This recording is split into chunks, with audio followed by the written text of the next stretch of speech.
Okay, I need you to forget everything you think you know about chameleons. Everything? Everything, because the thing that everyone says about them, the big famous thing, is wrong. The hiding thing? The hiding thing. Chameleons do not change color to hide. Wait, what? Stick with us, because what they actually do is so much better. Calling all Fennekies. This week, we're heading to Madagascar, and we have found something extraordinary. A tiny animal that bends light with its feelings, sees in almost every direction at once, and fires its tongue faster than a fighter jet.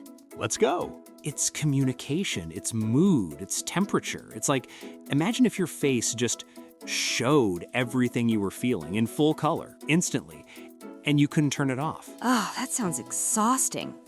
Right? But for a chameleon, it's completely natural.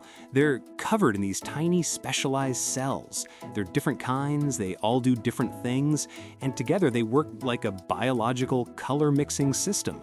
It's not like paint, it's more like light. They're bending light. They're bending light with their skin. With their skin. Right now, a panther chameleon sitting on a branch in Madagascar might be a bright emerald green because the morning is warm and it feels calm. Give it 5 minutes, cross paths with another chameleon, and it could go full turquoise and red and orange in under a second. In under a second? Less than 1 second. Which we'll come back to seconds when we get to the tongue. I've heard things about the tongue. The tongue deserves its own chapter. Okay, so panther chameleons, specifically, because there are lots of kinds of chameleons, right? Why are we talking about the panther chameleon? Because the panther chameleon is the most colorful. It has the widest range of colors of any chameleon species. And it lives in Madagascar, which is, if you haven't been reading about Madagascar, stop what you're doing and go read about Madagascar, because it is one of the most extraordinary places on Earth. The island off the east coast of Africa. The island off the east coast of Africa. Yes. About the size of France, has been separated from the mainland for about 90 million years, so the wildlife there evolved completely on its own, in isolation, and you get animals that exist nowhere else on the planet. Madagascar is where the lemurs are. Madagascar is where the lemurs are, and the tenrecs, and the phasas, which is a cat-like predator that most people have never heard of, and about half of all known chameleon species in the world. Half. Half. Out of 200-ish chameleon species globally, roughly half are endemic to Madagascar. They evolved there, they live there, and most of them live nowhere else. So when we talk about the panther chameleon, we're talking about an animal that is deeply, completely Malagasy. Completely. It is part of that island in a way that is hard to overstate. And we'll talk about why that matters, especially for kids, a bit later. Okay, let's go deep on the color thing. You said there are different kinds of cells. Right. So the skin of a panther chameleon has multiple layers, and each layer does something different. The top layers have what are called iridophores, cells that contain tiny crystals of a substance called guanine. These crystals reflect light, and depending on how far apart those crystals are, how relaxed or compressed a cell is, they reflect different wavelengths, different colors. So it's like a prism in every cell. Exactly like a prism. When the crystals are relaxed and spread out, you get blues and greens. When they're compressed, pulled tight together, you get yellows and reds. And then below that, there are pigment cells, chromatophores, with actual pigment that can expand or contract. You combine those two systems working together, and you can mix almost any color. That's extraordinary. And this is happening automatically? Like the chameleon isn't sitting there deciding, okay, I'm gonna go teal now. It's more like blushing. When you blush, you don't decide to do it. It just happens because of what you're feeling. A chameleon's color shifts in response to its emotional state, its temperature, the light around it. It's involuntary. But it's also, and this is the part that's almost philosophical, it's communication. Other chameleons read those colors. They understand them. It's a language. It's a full language. Males use it to establish dominance. When two males meet, they inflate their bodies and go through these incredible color displays, trying to outdazzle each other. The one who flinches, who goes dull first, loses. No fighting needed. Nature's most elegant argument. Exactly. And females use color differently. A female who is happy and healthy and ready to meet a mate goes this beautiful blue-green with orange spots. A female who is pregnant and wants to be left alone, she goes dark, almost black, with bright orange and red markings. That is not a suggestion, that is a stop sign. Okay, I respect that. You'd respect it even more if you were a male chameleon. So the color isn't just beautiful, it's functional in all these ways that are totally separate from camouflage. And that's the myth-busting part. The camouflage thing, yes, panther chameleons can blend in. Their resting green color does help them sit still on a branch and not be immediately obvious, but that's more of a side effect. The active color changing, the spectacular rapid shifting, that's emotional, social, communicative. It's not hiding, it's talking. And we've been telling kids for generations that chameleons change color to hide. Which is a bit like saying humans make sounds to clear their throats. Technically possible, but completely misses what language is for. That's a good analogy. Okay, the male coloring. You mentioned it varies by region. This is one of the most remarkable things about this species. Panther chameleons have different color morphs, like different color races, depending on where in Madagascar they come from. A chameleon from the area around Nosy Bay in the northwest tends to be bright blue. A chameleon from Ambulobe, further south, is often red and blue. Ambanja males can be purple and green. Masawala males from the peninsula in the northeast often have this incredible turquoise and red combination. So the color is almost like a regional accent. Exactly like a regional accent. You can look at a panther chameleon and have a reasonable guess about which part of Madagascar it came from just based on its color pattern. The genetics of the coloration tracks with geography. And the females? Females are brown or tan or a muted grayish-green, no matter where they're from. The bright colors are entirely a male thing. Which makes sense if the bright colors are primarily for communication between competing males. Right. The females are the ones making the choice, so there's less pressure on them to signal. The males have to advertise. Okay, the eyes. I read something about the eyes and I have been waiting to talk about this. The eyes are extraordinary. Each eye moves independently. Each eye operates completely on its own. Left eye looking left, right eye looking right, simultaneously. The chameleon has a nearly 360-degree field of vision without moving its head at all. I've seen video of this and it is deeply, deeply strange to watch.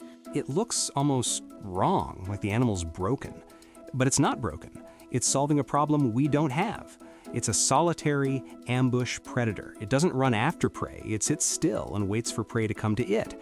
And while it's waiting, it needs to know what's coming from every direction without alerting anything by moving. So the independently moving eyes are the solution to hunting without hunting. You sit still, you see everything, nothing knows you're watching, and then, when the prey is in range, you switch modes. There's a switch? There is a switch.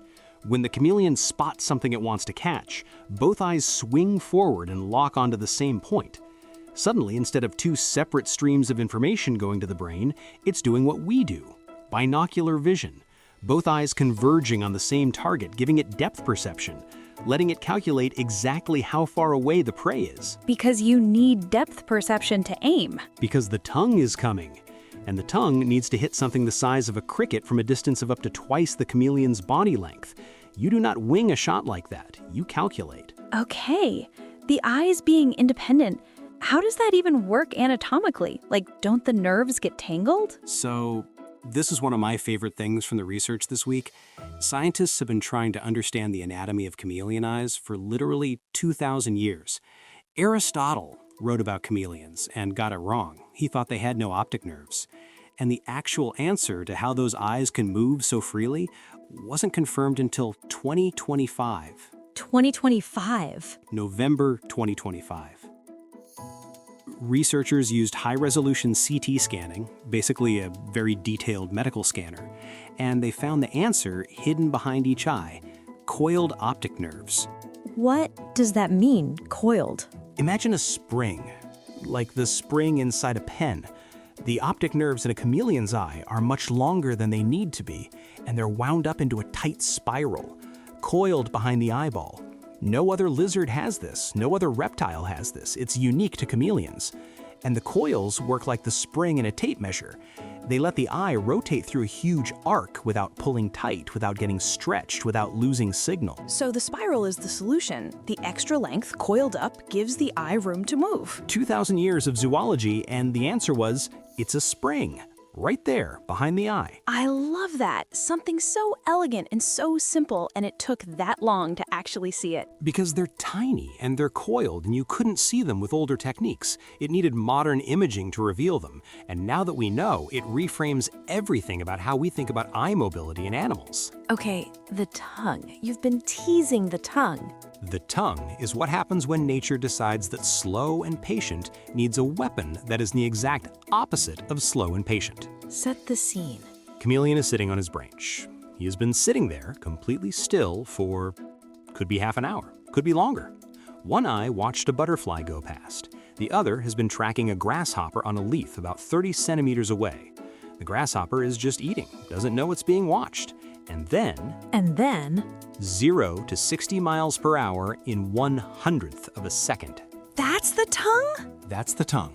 It's coiled up inside the mouth like a compressed spring, and when the signal fires, it releases with an acceleration that, let me put this in context. A Formula One racing car going from 0 to 60 takes about 2.5 seconds. A fighter jet takes about 2 seconds under maximum thrust. The chameleon's tongue does it in 0.01 seconds. It's not even close. Nothing we have built goes from stillness to that speed that fast. And it's accurate from how far away? More than twice the body length. So for a large panther chameleon, they get up to about 50 centimeters. That's over a meter away. 1 meter from a standing start without any visible preparation.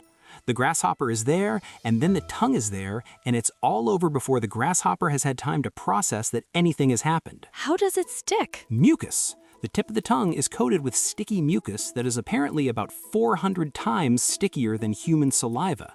So when it hits the prey, which it does with considerable force, the prey sticks instantly, and then the tongue retracts and pulls the prey back into the mouth, all in about 1/7 of a second total. 1/7 of a second, from launch to swallow. Not quite swallow. The jaw still has to do its work, but from first movement to prey in mouth, yes, 1/7 of a second, or less. That is deeply impressive and a little bit terrifying. If you're a grasshopper in Madagascar, everything is terrifying.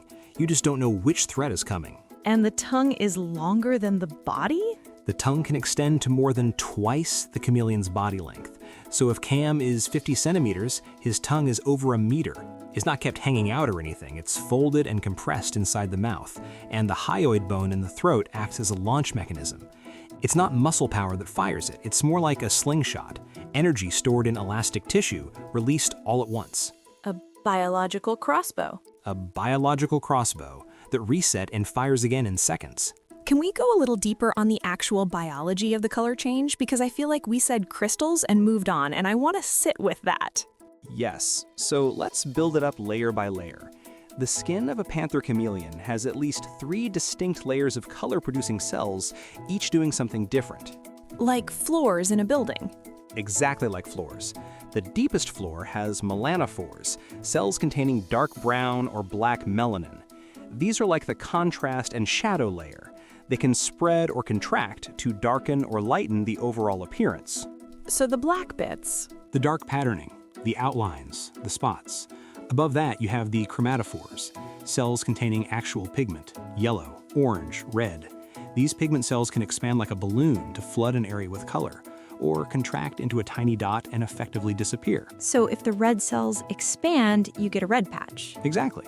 And if they contract, the color below or above them shows through instead. It's additive and subtractive simultaneously. And then the iridophores are above that? The iridophores are the most interesting layer. These cells don't contain pigment, they contain tiny crystals, guanine crystals specifically, arranged in a lattice. And the color they produce is not pigment-based at all. It's structural color.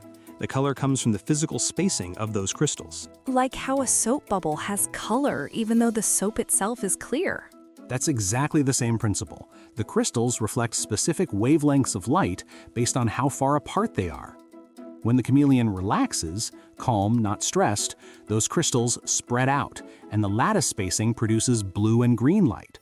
When it's excited, dominant display, stressed, competing, the crystals compress together, the spacing changes, and you get yellow, orange, red. So the emotional state physically changes the spacing of crystals in the skin. Through muscular tension, the cells can contract or relax under neural control. It's completely physical, no chemistry involved, just light physics. I keep coming back to this idea of bending light.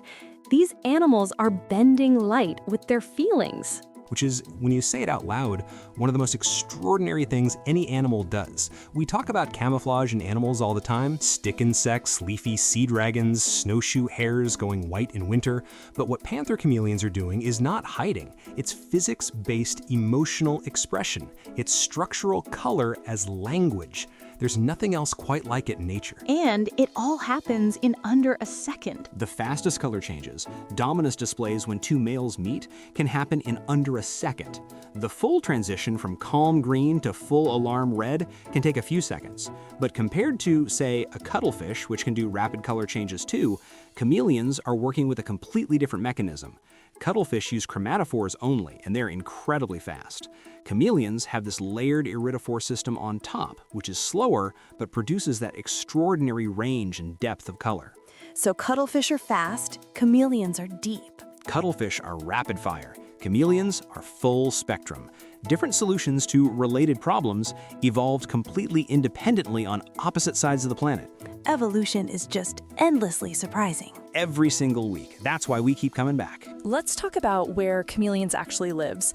Madagascar rainforest. What does that look like, feel like? Dense, wet, green in a way that feels almost aggressive, like the green is trying to fill every available space.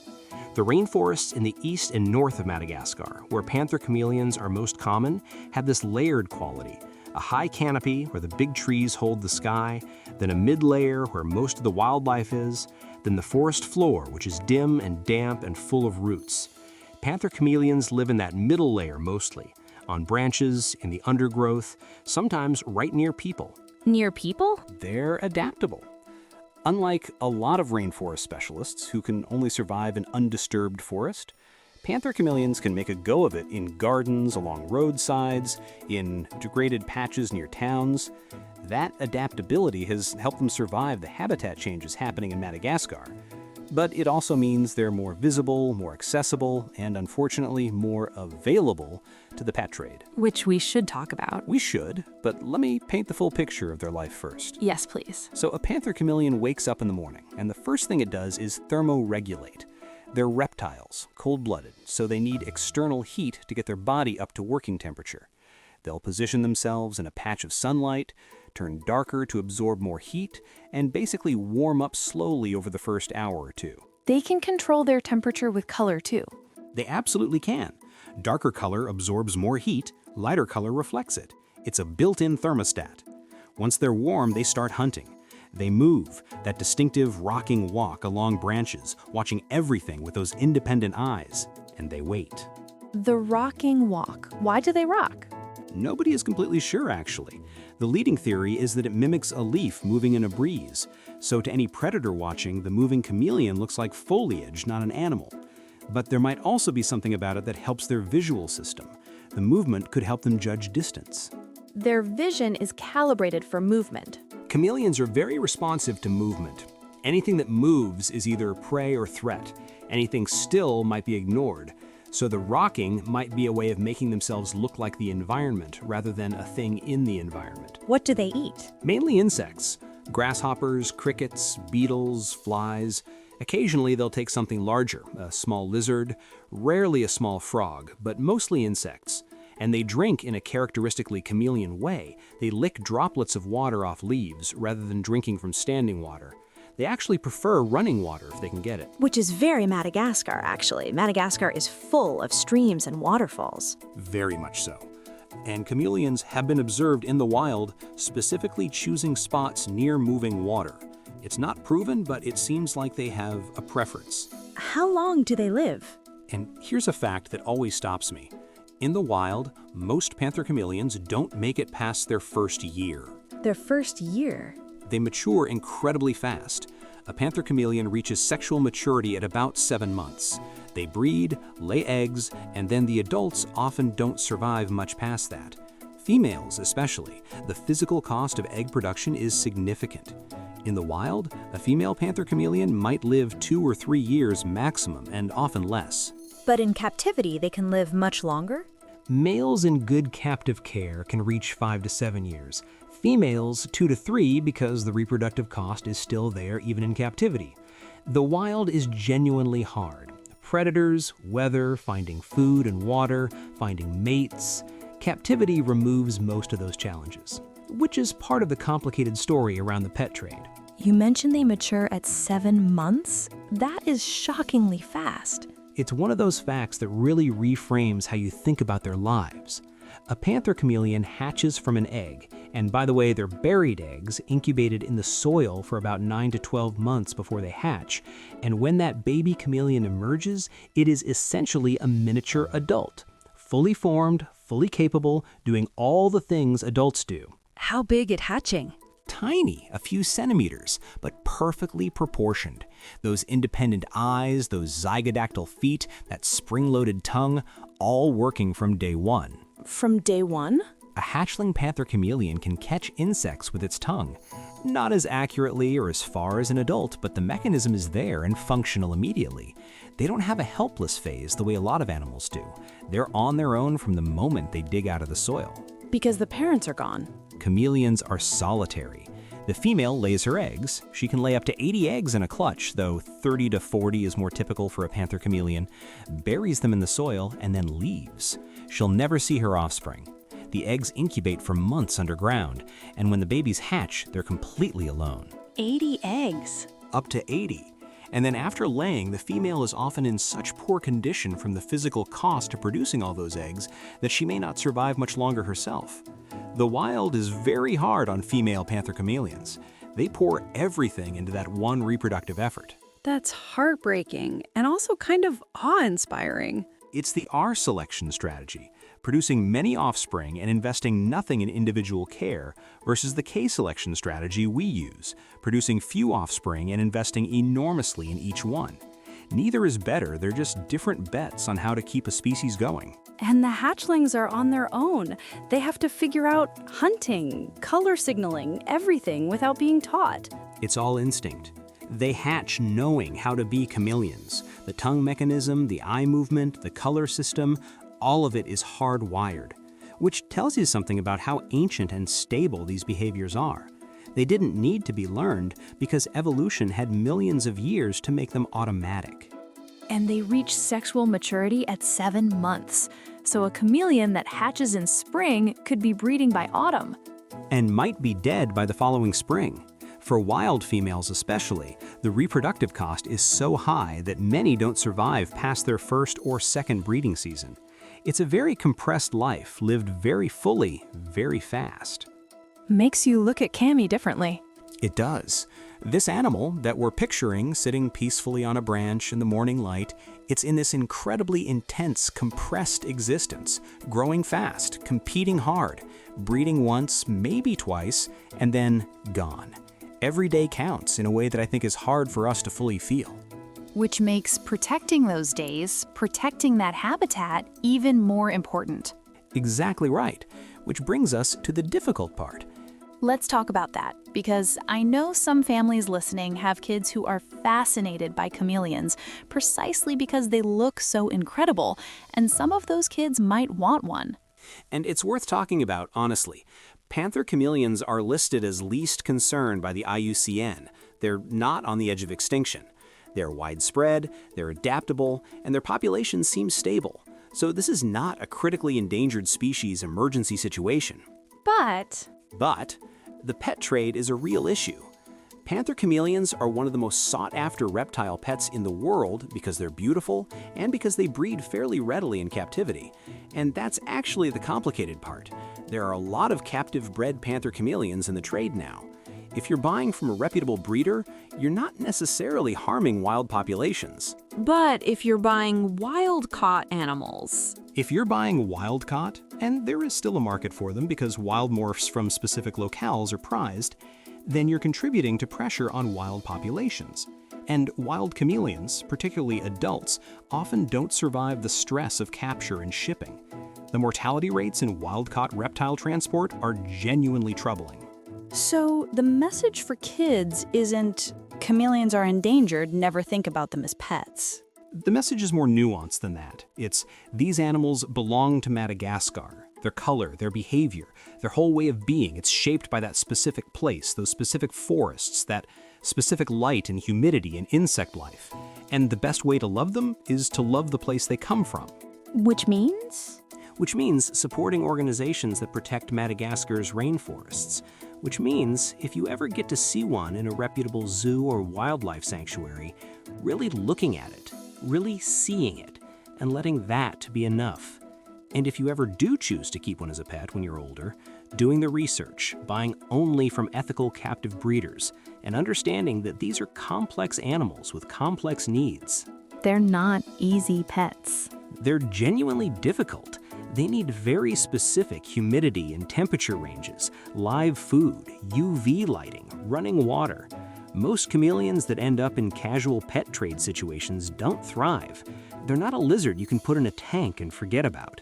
So if you really love them, If you really love them, leave them in the trees, or support the trees that still have them in. I love that. Let's talk about Madagascar itself a bit more, because I think for kids, island off Africa is a bit abstract. What does it actually feel like to understand how special that place is?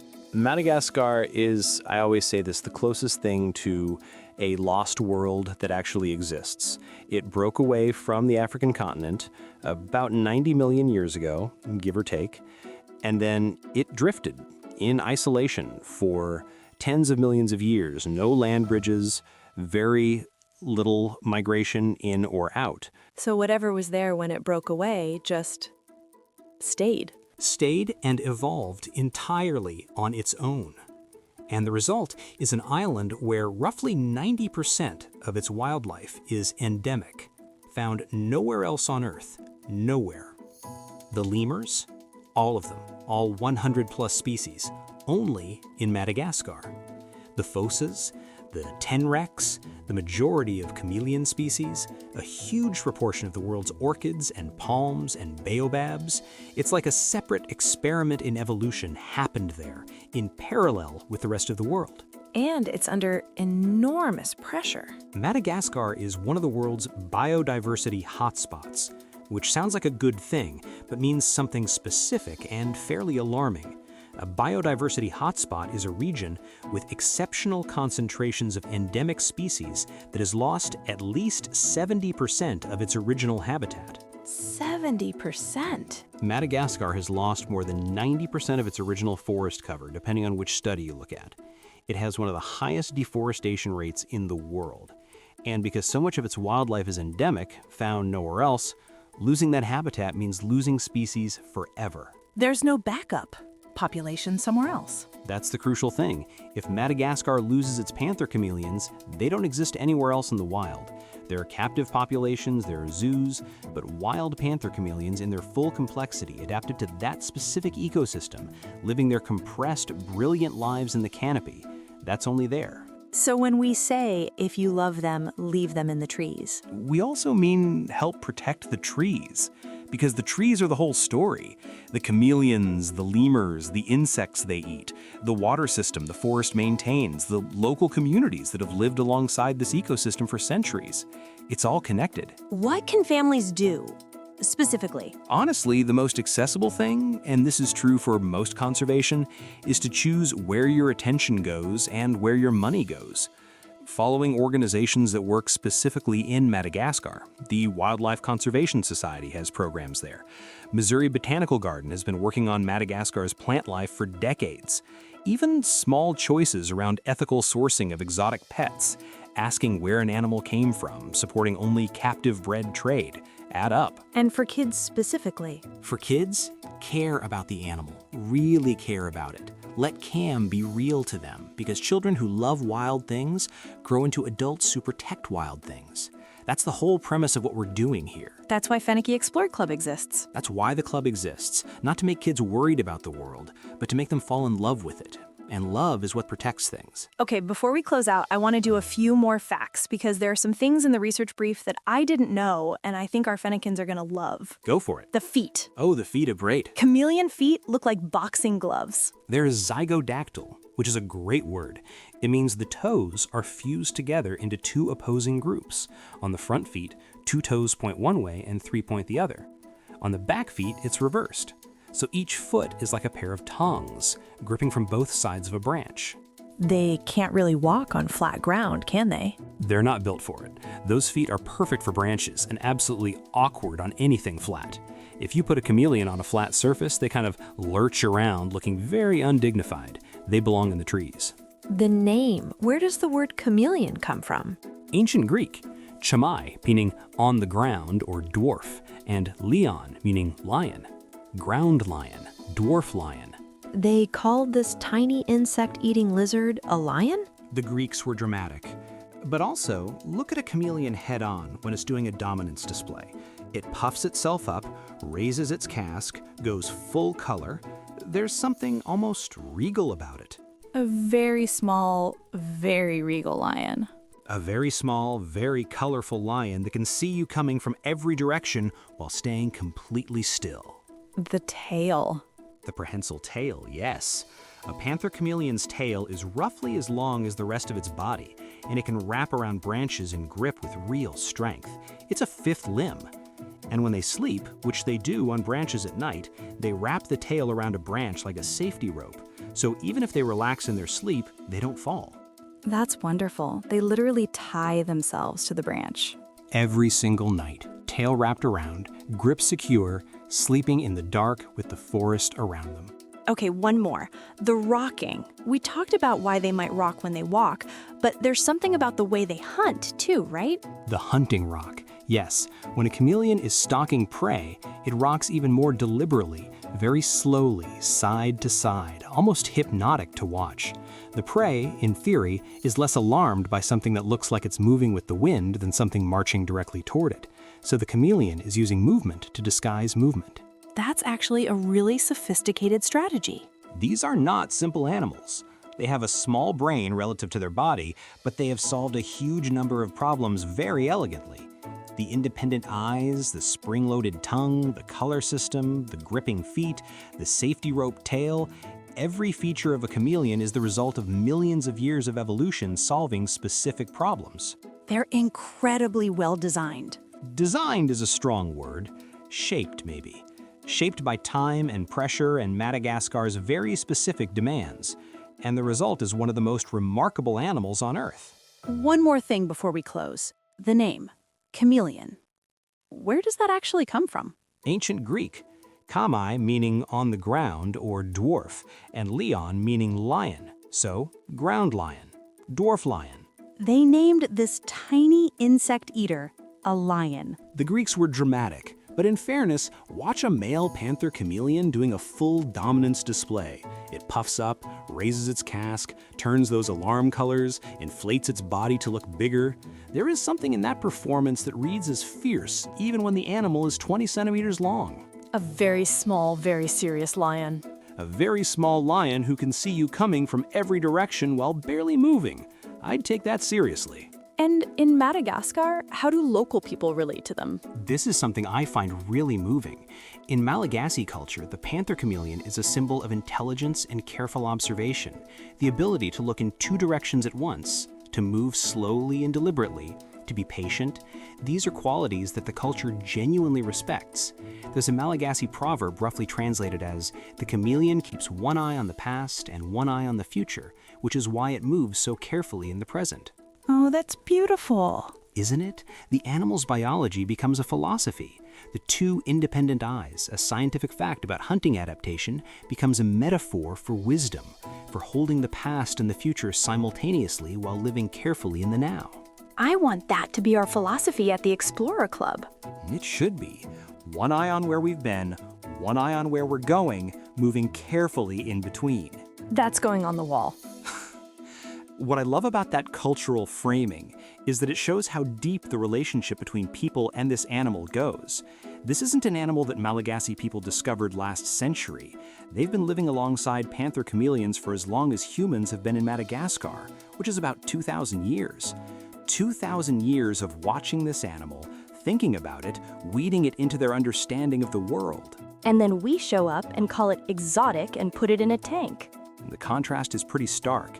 An animal that has been a symbol of wisdom in its home culture for 2 millennia, treated as a collectible in a global pet market. It's worth sitting with that discomfort. Not to make kids feel bad, but to make them think. Exactly, and to give them a different frame. Instead of, I want to own this beautiful thing, maybe I want to understand this beautiful thing. I want to protect the place it comes from. I want to be someone who, when I grow up, travels to Madagascar and sees one in its actual home and gets to sit very still on a forest trail while a panther chameleon rocks its way past on a branch a meter away. That's the dream, isn't it? That is the dream. That's what we want for our Fennekians. Not the chameleon in the tank, the chameleon in the forest, the real thing in the real place, doing everything it was built to do. All 3 superpowers running at full capacity.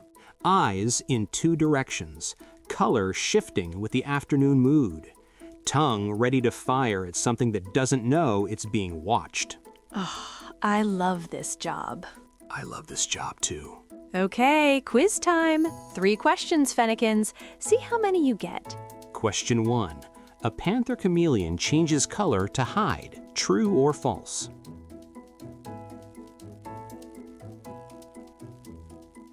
False. They change color to show how they feel, to control their temperature, and to talk to other chameleons. Hiding is a bonus, not the point. Question 2. How fast does a panther chameleon's tongue move? From 0 to 60 miles per hour in how long?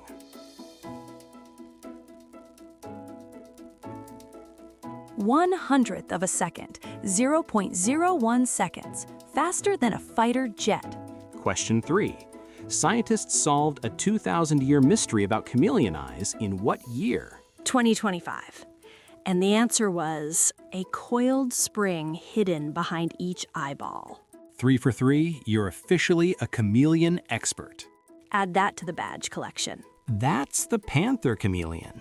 A real creature in a real place, the rainforests of Madagascar, doing real things that sound like magic. If you want to go deeper, the storybook, the pictures, all of it, find us at Fenekie.com. Until next week, Fennekians. Keep wondering.